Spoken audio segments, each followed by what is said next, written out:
Hello and welcome. I'll say कति बजे आउनुभएको थिएँ मे 29 अनि दिउँसोको 41 भएको छ भने 40 minute 40 minute I will be having 20 minute 25 मिनटको सेसन भनौँ न दुईटा सेसन कफी भनेको चाहिँ 5 मिनटको break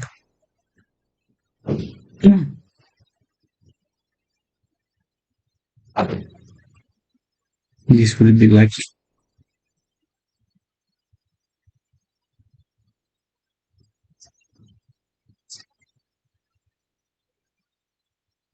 this will be I'm going to read one book होइन के भन्छ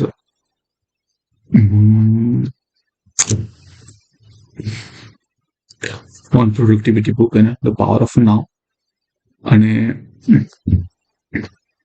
त्यसको लागि चाहिँ I like to share my screen होइन सेयर स्क्रिन गरेर म 25 मिनट चाहिँ कस्तो भन्दाखेरि चाहिँ 25 मिनटको दुईवटा सेसन होइन दुईवटा सेसन 5 मिनट कति मिनटको 5 मिनटको ब्रेकमा 25-25 50 मिनट 55 मिनट 1 घन्टा भनौँ न 1 घन्टाको क्लास है I'll be reading with you guys होइन लेट्स स्टार्ट त्यसपछि दुई वर्ष कति 2 वर्ष 2 साढे 2 हुन्छ त्यसपछि 4 बजे I will be back with another session let's get going hey you are not your mind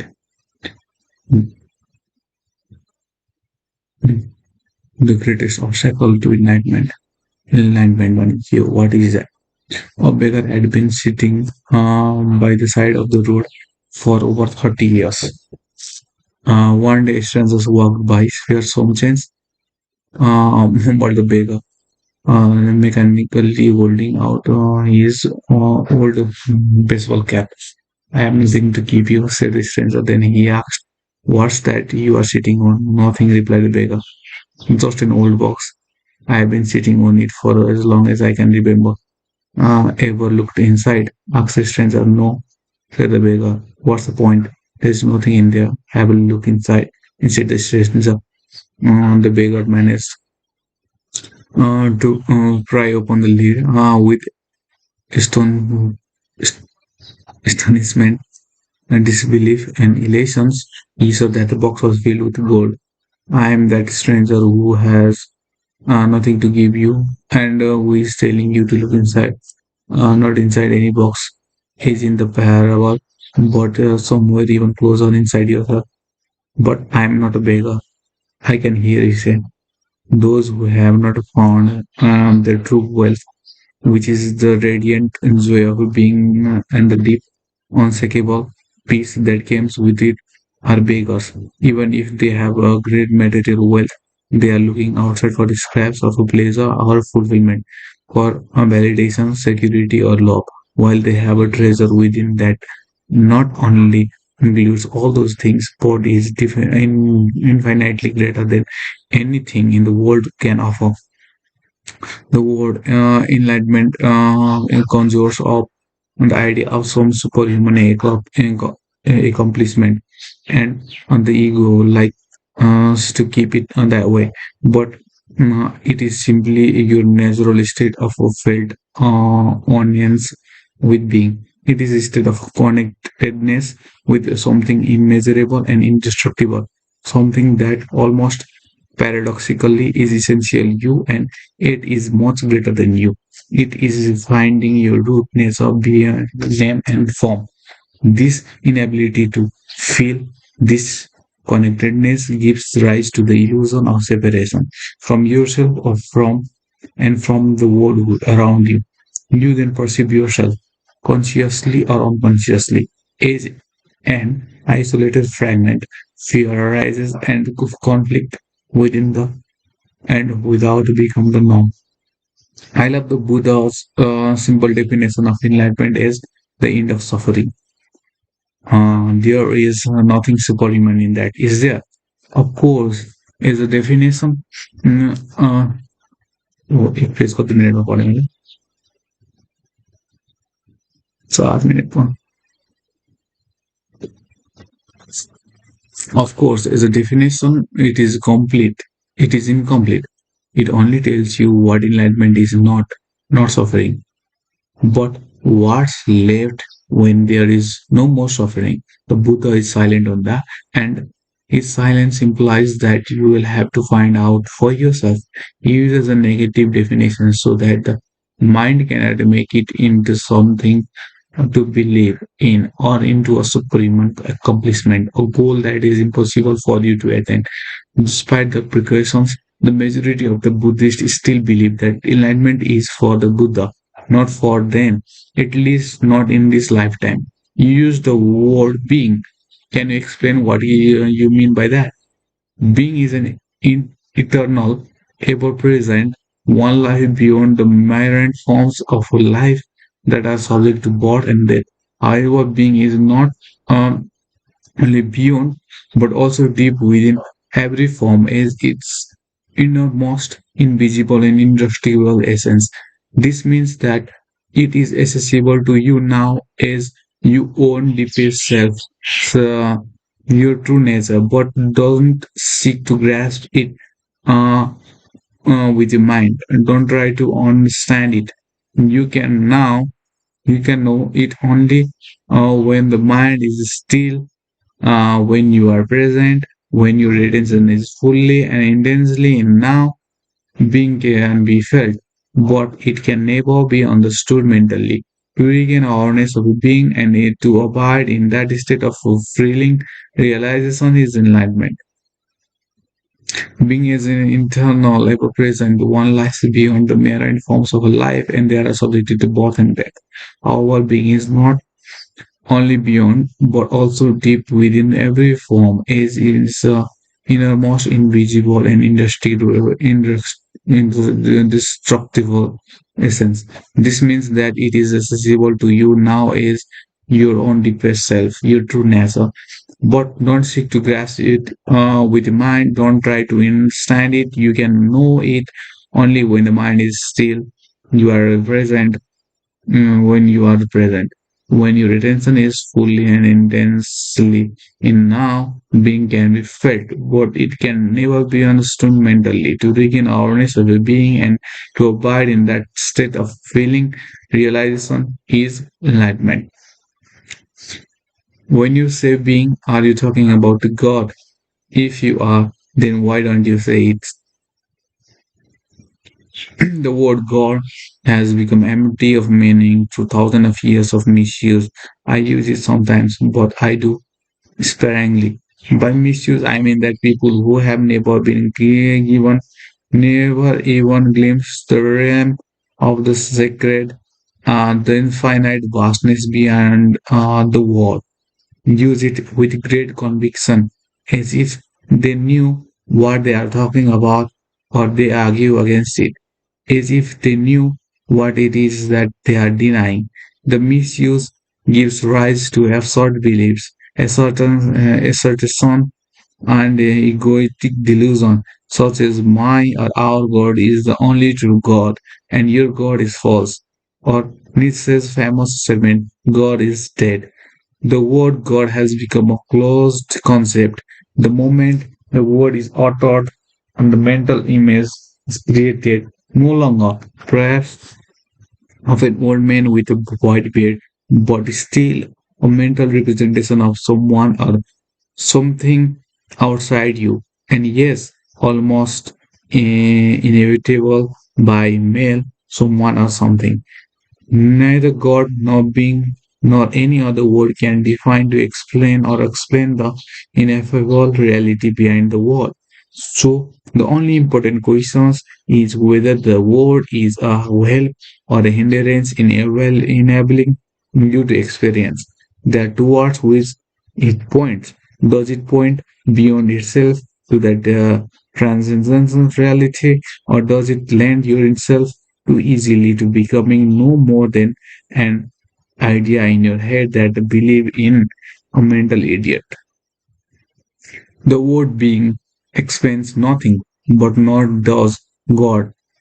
Being, however, has the advantage that it is an open concept, does not reduce the infinite invisible to a finite entity. It is impossible to form a mental image of it. Nobody can claim exclusive possessiveness of a being. It is a very, very individual, very essence, and it is immediately accessible to you as the feeling of your own presence. The realizations I am that is prior and to I am this and I am that. So it is only a small step from the word being to the experience of being. What is the greatest obstacle to experience this reality? Identifications with your mind, which causes thought to become compulsive. Not to be able to stop thinking is a dreadful affliction, but we don't realize this because almost everybody is suffering from it.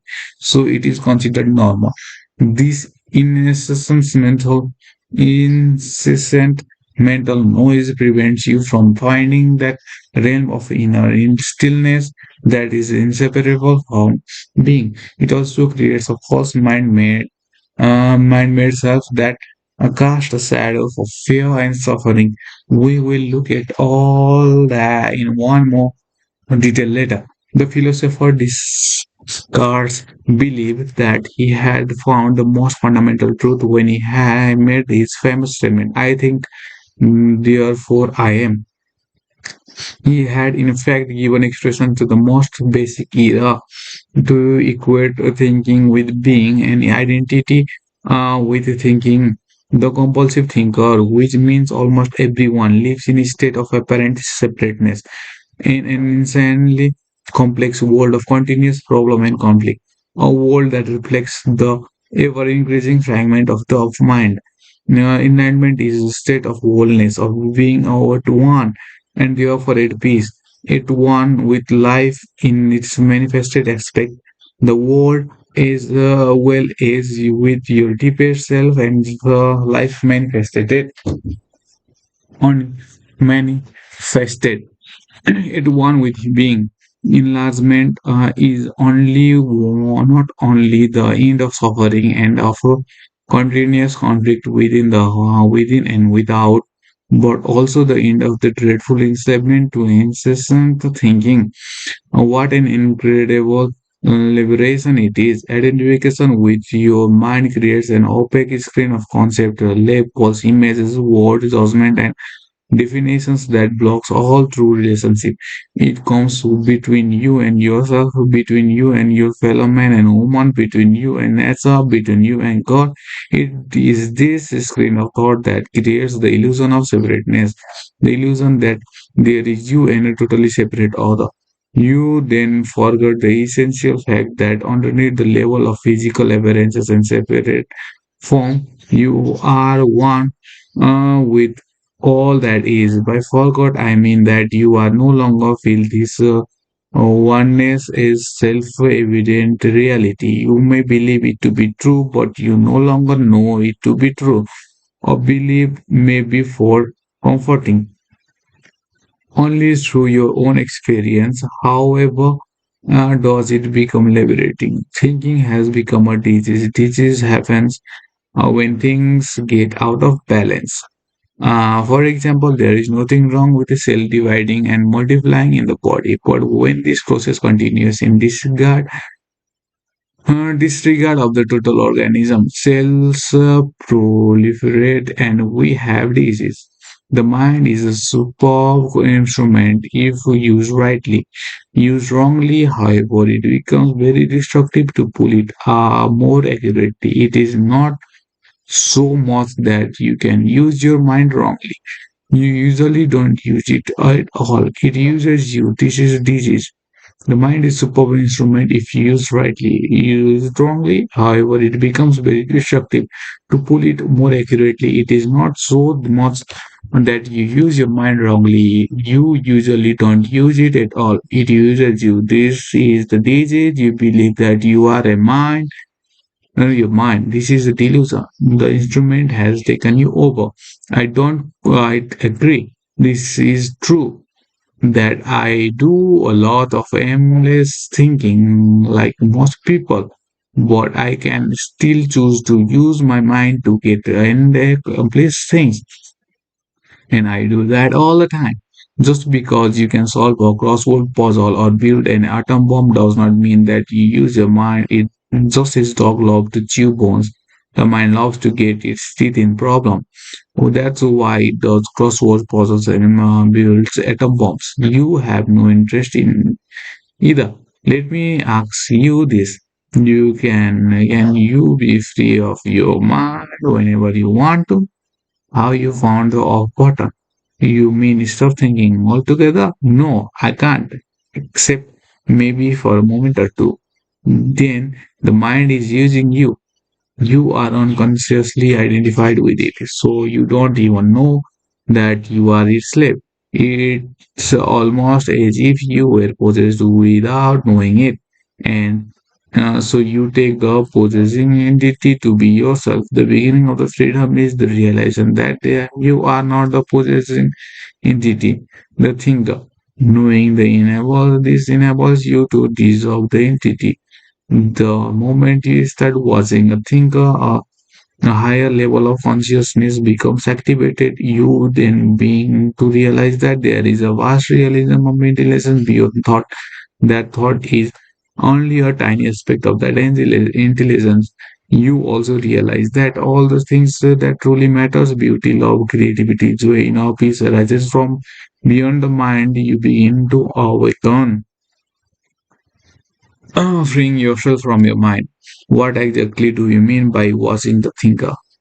When someone goes to the doctor and says, I hear a voice in my head, he or she will most likely be sent to a psychiatrist.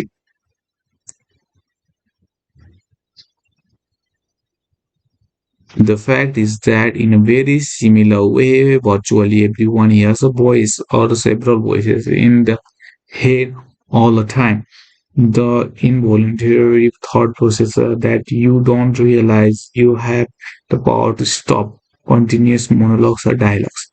You have probably come across mad people in the street incessantly talking or muttering to themselves. Well, that's not much different from what you and all other normal people do, except that you don't do it out loud. The voices command is speculates, jaws, compares, complain, and like dislikes, and so on. The voice isn't necessarily relevant to the situation you find yourself in all the time. At the time, it may be reviving the recent or decent past, or rehearsing or imagining possible future situation. Here it often imagines things going wrong and negative outcomes. This is called a worry. Sometimes the soundtrack is accompanied by visual images or a mental movie. Even if the voice is relevant to the situation at hand, it will interrupt in the term of past. This is because the voice belongs to your conditioned mind, which is the result of all your past history as well as the collective cause or mindset you have inherent you have inherited. So you see in the enjoys the present through the eyes of the past and get a totally distorted view of it. It is not uncommon for the boys to be persons own worst enemy. Many people live with torment in their head that continuously attacks and punishes them and drains them of vital energy. This is the cause of untold misery and unhappiness as well as of disease. The good news is that you can free yourself from your mind. This is the only true liberation. You can take the first step now, right now. Start listening to the voice in your head as often as you can. Pay particular attention to any repetitive thoughts pattern.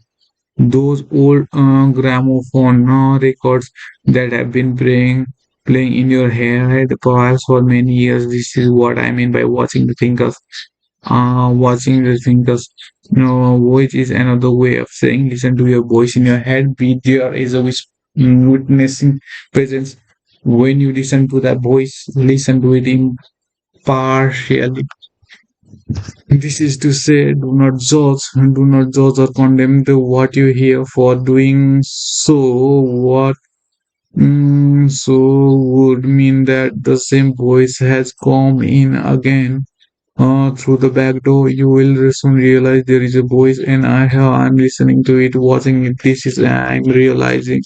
So this sense of your own presence is not a thought; it arises from beyond the mind. So when you listen to a thought, you are aware not only of the thought but also of yourself is the witness of the thought. A new dimension of the consciousness has come in. As you listening to the thought, you feel a conscious presence, your deeper self behind or beneath the thought.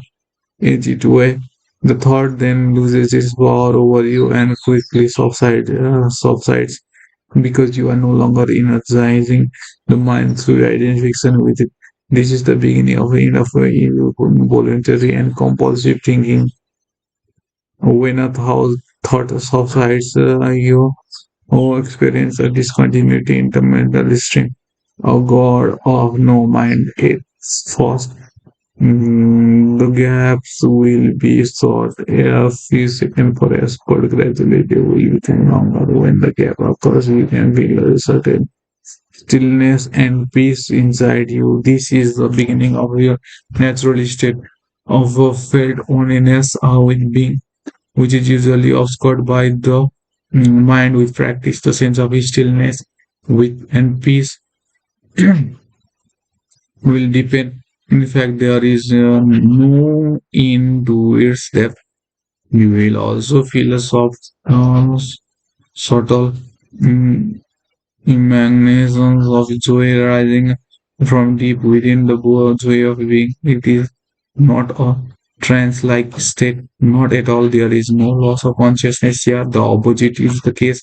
If the price of the peace were a lowering of your consciousness and the price of stillness or lack of vitality and alertness, then there would be not a war happening, not people we have having in this state of inner awareness, you are much more alert, more awake than in the mind identified state.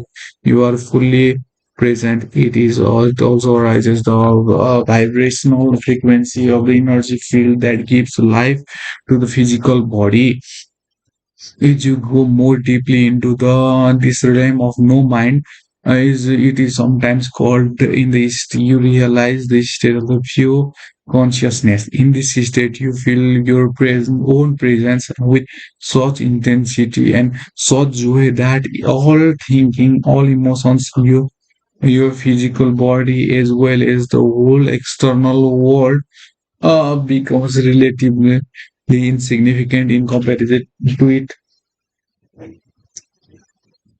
And here, this is not a selfish but a selfless state. It takes you beyond what you previously thought of as yourself. That presence is essentially you, and at the same time, inconveniently greater than you think. Than you. What I'm trying to convey here may sound paradoxical or even contradictory, but there is no other way I can express is.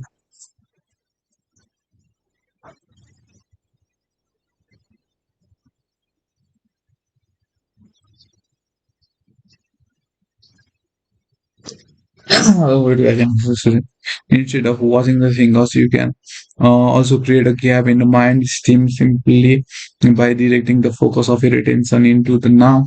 Just become intensely conscious of the present moment. It is a deeply satisfying things to do.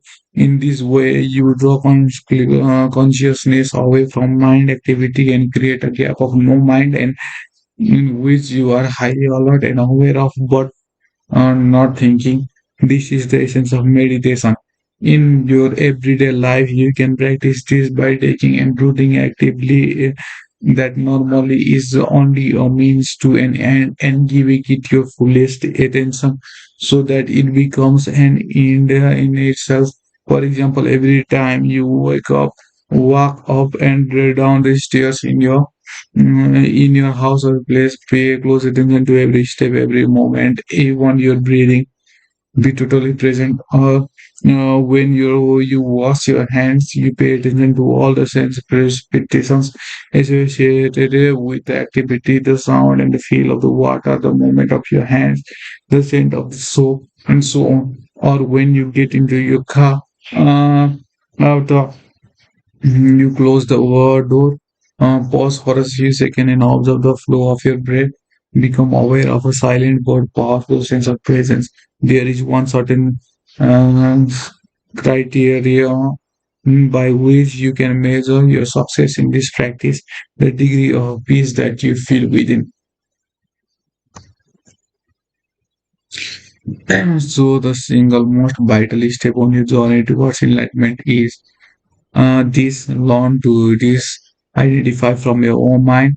Even time you get a gap in the stream of mind, the light of your consciousness grows stronger.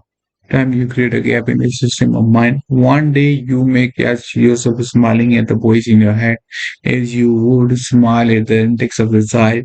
This means that you no longer take the contest of your mind all that seriously. Is your senses of self does not depend on it.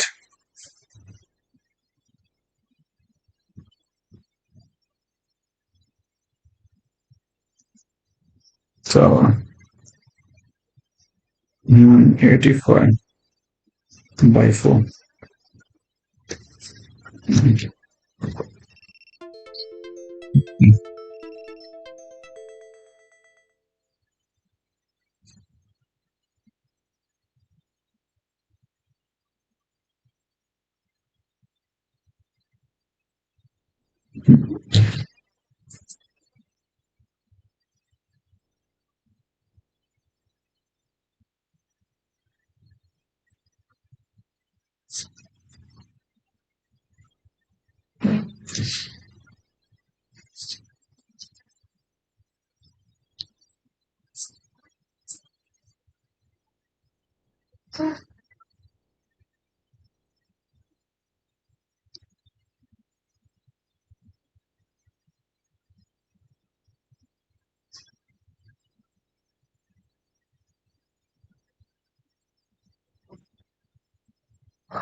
Okay, no, 5 minute lagi break.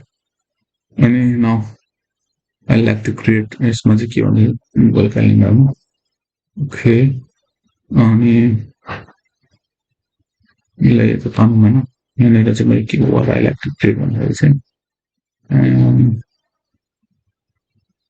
ketiga kan?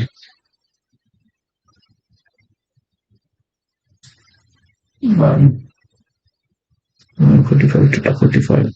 Gimana itu sih?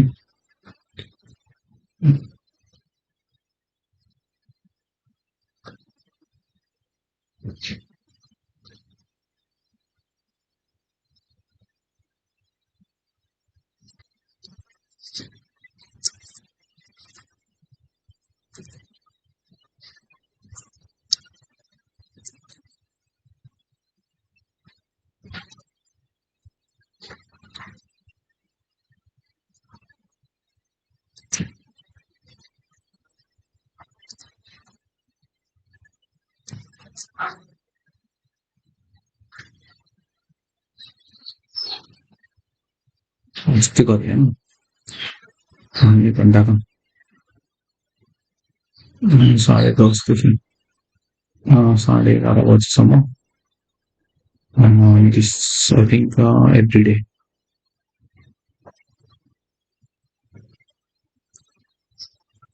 Um,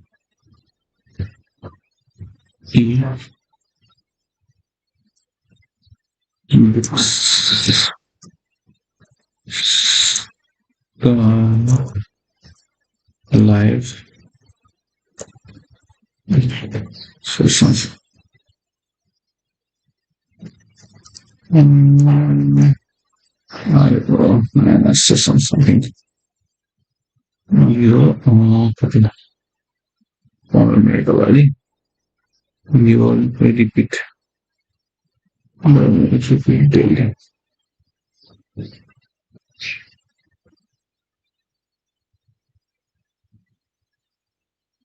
Daily. Maybe some. I'll create some time for a day. It is fun. Mm,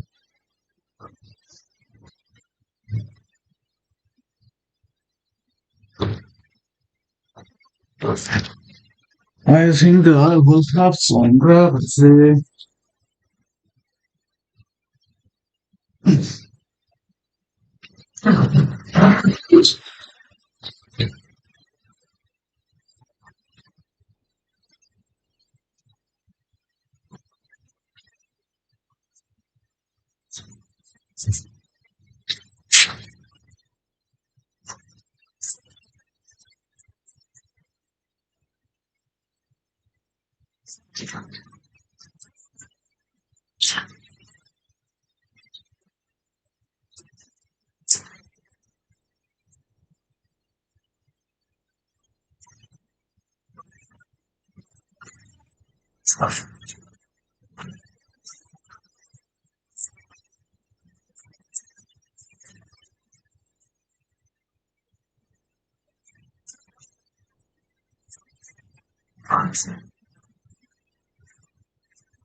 Okay, let's go.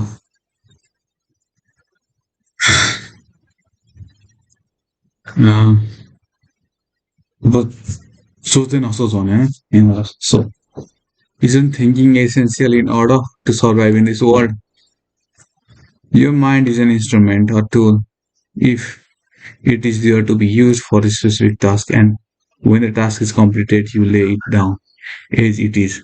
I would say about 80 to 90% of the most people's thinking is not only repetitive and useless, but because of its dysfunctional and other negative nature, much of it is also harmful. Observe your mind and you will find this to be true. It causes a serious leakage of vital energy.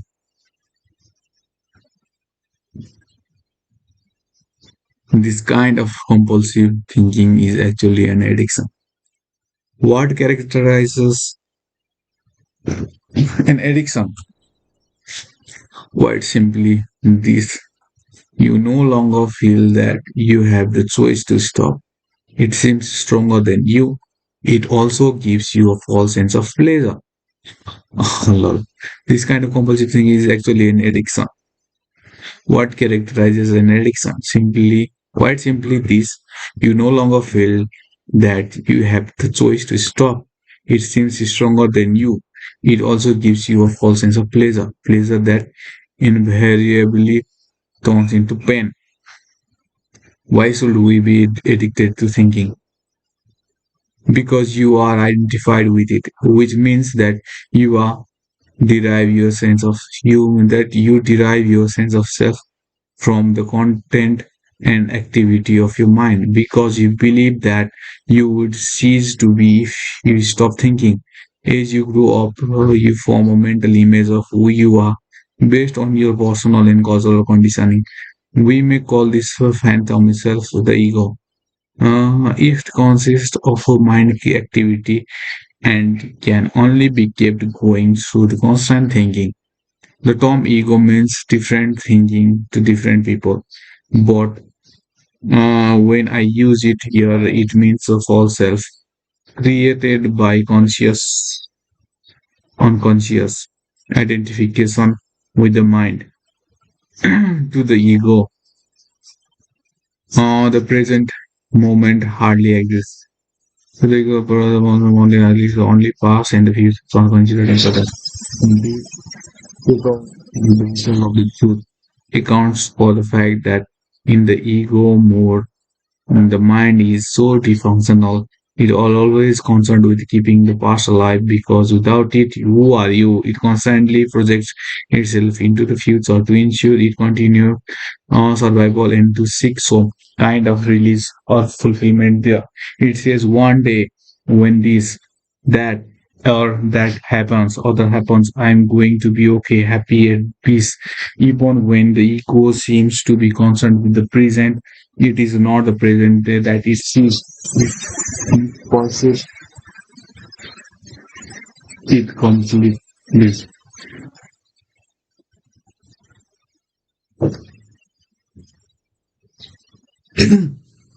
Uh, it misperceives it completely because it looks at it through the eyes of the past, or it reduces the present to means to an end that always lie in the mind projected future. Observe your mind and you will see that this is how it works.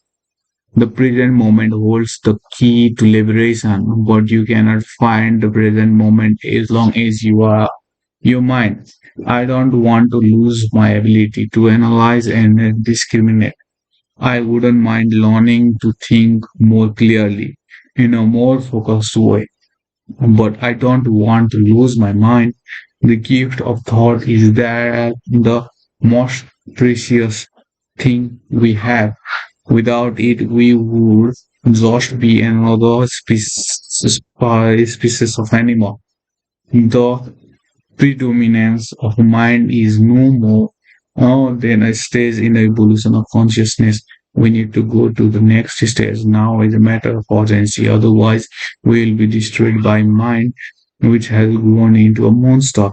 I will I will talk about this in the more detail later. Thinking and consciousness are not synonyms. Thinking and consciousness. Thinking is only a small aspect of consciousness. Thought cannot detail cannot exist without consciousness, but consciousness does not need thought. Enlightenment means rising above thought, not falling back to a level below, though the level of an animal or a plant.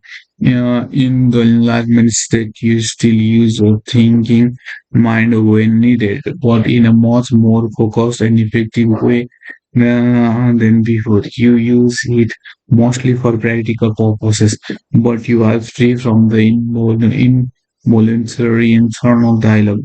And this is inner stillness when you do use your mind, and particularly when a creative solution is needed. You oscillate every few minutes or so between thought and stillness, between mind and no mind. No mind is consciousness without thought. Only in that way is it possible to think creatively, because only in that way does thought have any real power. Thought alone, when it is no longer connected with the most vast realm of the consciousness, quickly become barren, insane, destructive. The mind is essentially a survival machine, attack and defense against other minds, gathering, storing, and analyzing information. This is what it is good at, but it is not all creative. All true artists, whether they know it or not, create a form of a place of no mind from inner stillness. The mind then gives form of the creative impulse of insight. Even the great scientists have reported that their creative breakout came at a time of mental quietness, fugitive. The surprising result of the national-wide inquiry among America's most eminent mathematicians, including Einstein, to find out their working method was that thinking plays only a subordinate part in a brief decisive phase of the creative act itself. So I would say that the simple reason why the majority the scientists are not creative is not only because they don't know how to think, but also they do not know how to stop thinking. It wasn't through the mind, through thinking, that the miracle of it is that is life on earth or your body was created and is being sustained. There is clearly an intelligence at work that is far greater than the mind. How can a single human can measure one by a thousand of an inch in diameter contains instructions within its DNA that would file 1,000 books of 600 pages? How can a single human cell measuring 1,000 each in diameter contain instructions within its DNA that would fill 1,000 books of 600 pages each? The more we learn about the working of the body, the more we realize just how vast the intelligence at work within it, how little we know. When the mind reconnects with that, it becomes the most wonderful tool. It then solves something greater itself. What about emotion? I get caught up in my emotions more than I do in my mind. Mind, in the way I use the word, it's not just thought, it includes your emotion as well as all unconscious and mental emotional reactive pattern. Emotion rises at the place where mind and body meet. It is the body reaction to your mind, or you might say a reflection of your mind in the body. For example, an attack thought or a style thought will create a buildup of energy in the body that we call anger. And the body is getting ready to fight. The thought that you are being threatened physically or psychologically causes the body to contract. And this is the physical side of what we call fear. Research has shown that strong emotions even causes changes in the biochemistry of the body. The biochemical changes represent the physical or the material aspect of the emotion. Of course, you are not usually conscious of all your thought patterns, and it is often only through watching your emotion that you can bring them into awareness. The more you are identified with your thinking, the likes and dislikes, the more you are identified with your thinking, your likes and dislikes, judgment and interpretations, which is to say, the less present you are is the watching consciousness. The stronger the emotional synergy charge will be, whether you are aware of it or not. If you cannot feel your emotions, you are not caught up from them. You will eventually experience them on a purely physical level as a physical problem or symptom. A great deal has been written about it in the recent years, so don't need to go into here. All strong unconscious emotion pattern may even manifest as an external event that appears to just happen to you. For example, I have observed that people who carry a lot of anger inside without being aware of it and without expressing it are more likely to be attacked verbally or physically by other angry people, and often for no apparent reason. If they are the strong emanations of anger, then Certain people pick up subliminally, and that triggers their own latent anger. If you have a difficulty feeling your emotions, start by focusing attention on the inner energy field of your body. Feel the body from within. This will also put you in thoughts with your emotions. We will explore this in more detail later.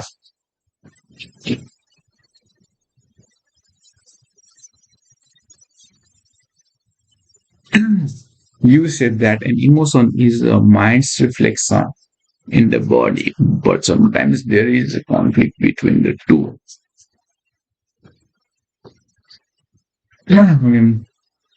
In the body, but sometimes there is a conflict between the two. The mind says no, while the emotion says yes, or the other way around.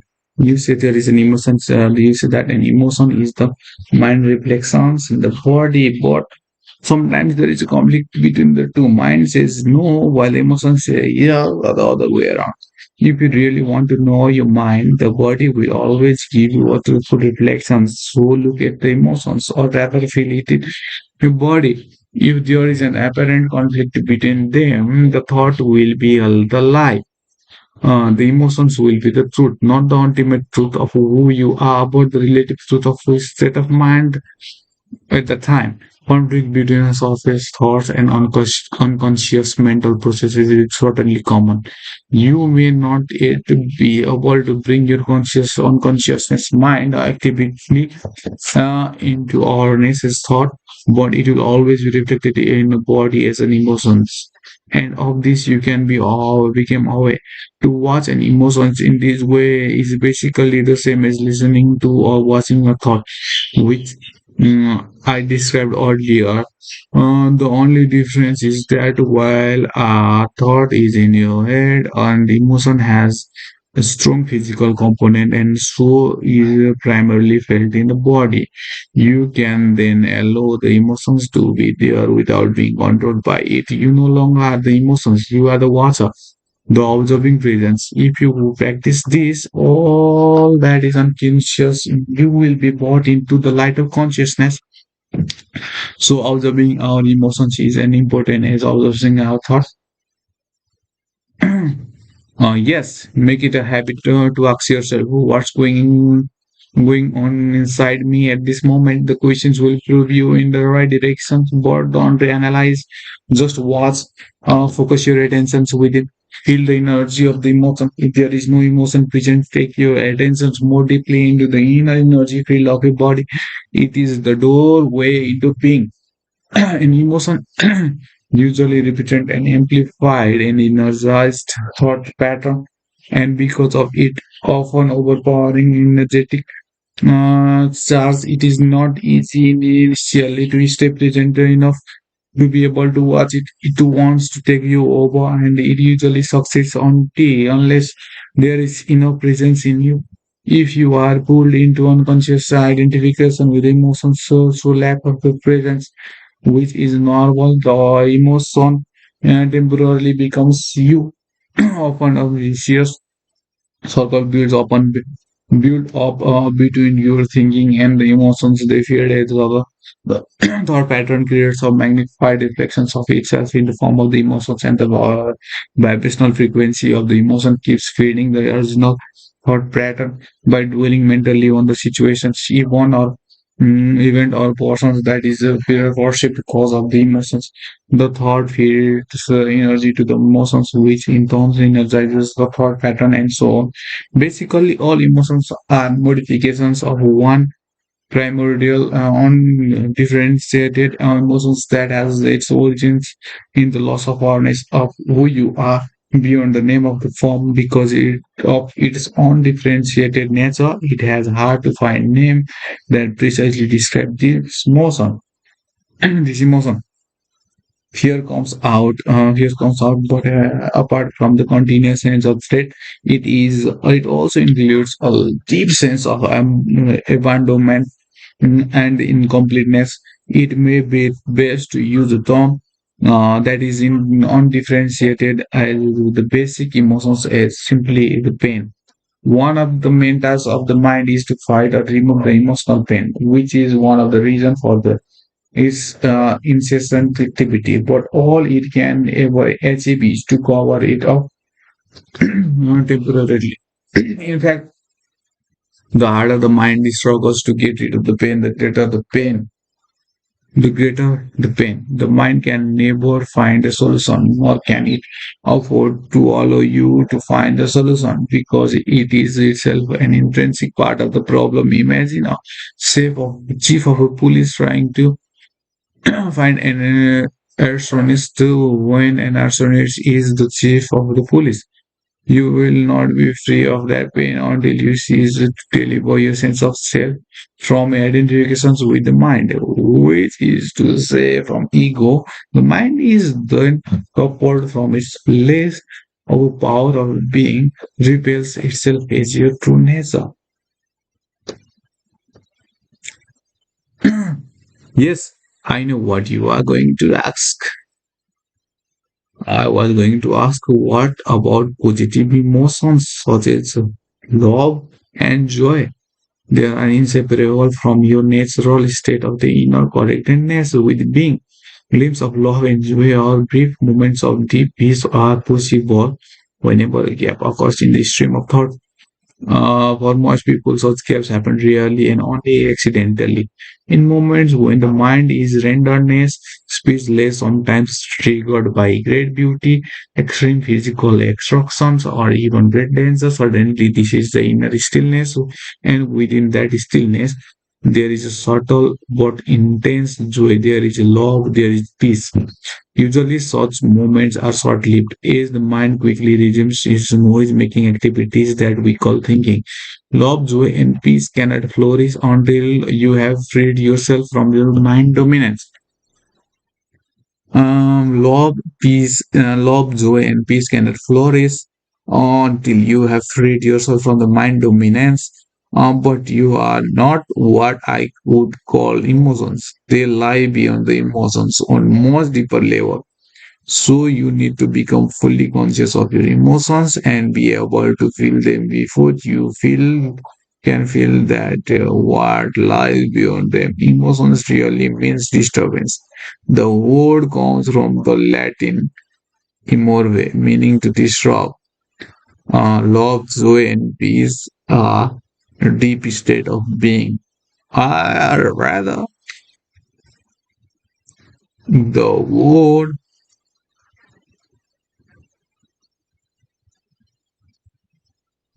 hmm, let- hmm,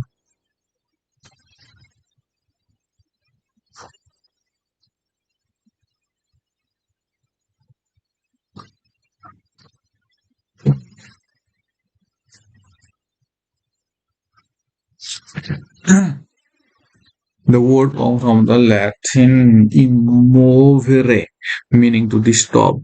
Love, joy, and peace are a deep state of being. Love, joy, and peace are deep state of being, or rather, three aspects of the state of inner connectedness with being. As such, they have no opposite. This is because they rise from beyond the mind. Emotions, on the other hand, being part of the dualistic mind, are subject to the law of opposite.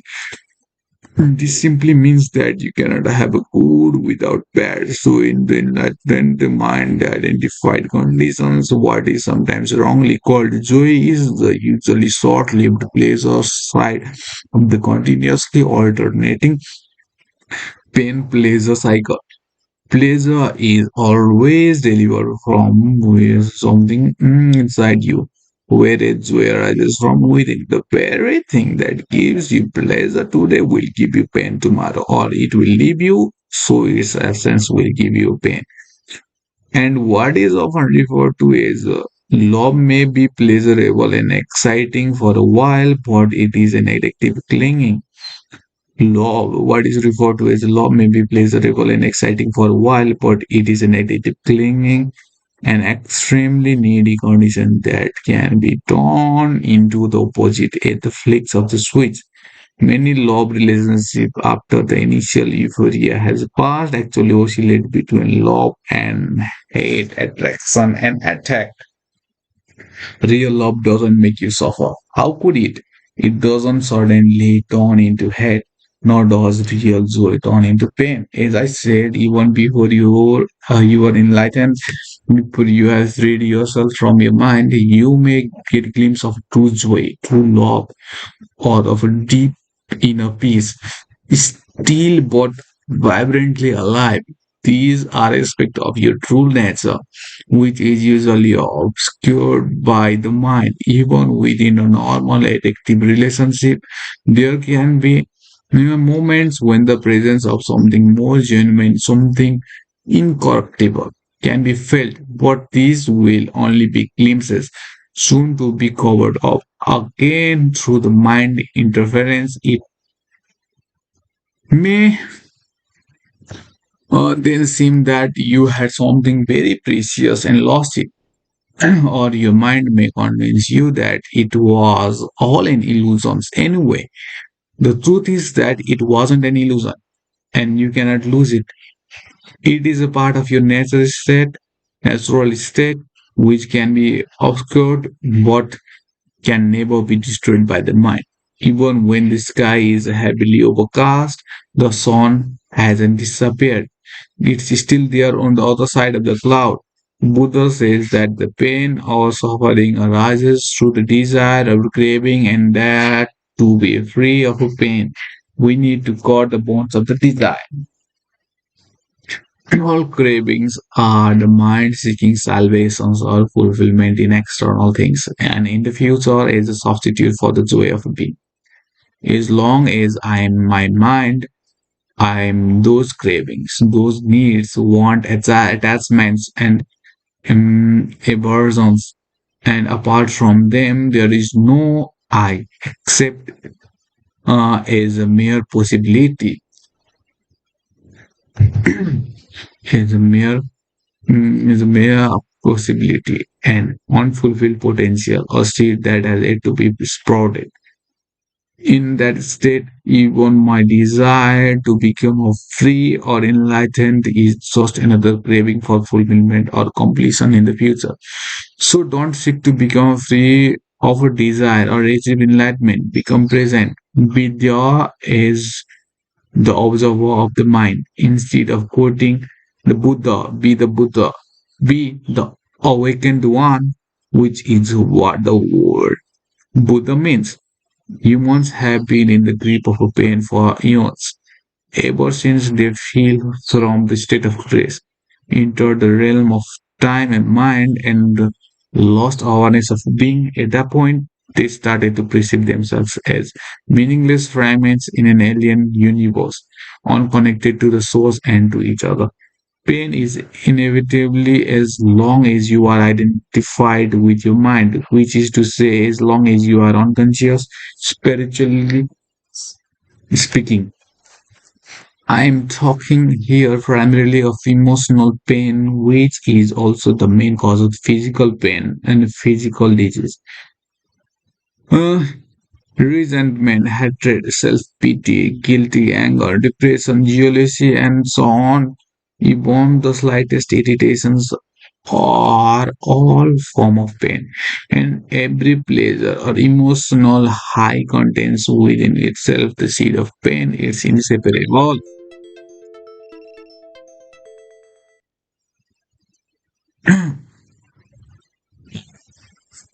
Mm, Connected. The pain is inevitable as long as you are identified with your mind, which is to say, as long as you are conscious, spiritually speaking.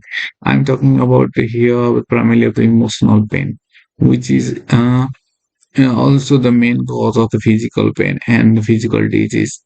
Resentment, hatred, self-pity, guilt, anger, depression, jealousy, and so on. Even the slightest irritations are all form of pain, and every pleasure or emotional high contains within itself the seed of pain.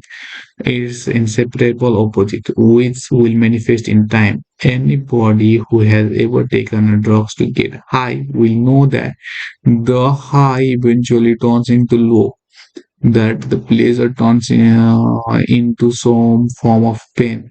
Many people also know from their own experience how easy and quickly an intimate relationship can turn from a source of pleasure to source of pain. Seen from a higher perspective, both the negative and the positive polarities are faces of the same coin, and both part of the underlying pain that is inseparable from the mind identified egoic state of unconsciousness. There are two levels to your pain: the pain that you create now and the pain from the past that still lives in your mind and body. Ceasing to create pain in the present and dissolves the past pain. This is what I want to talk about now.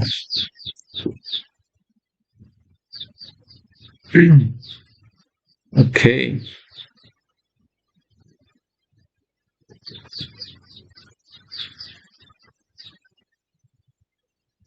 okay. मेरे एक घंटा का वो है ना study session okay अनि back त्यो सेसनहरूलाई चाहिँ I would title is study life session or what something this thing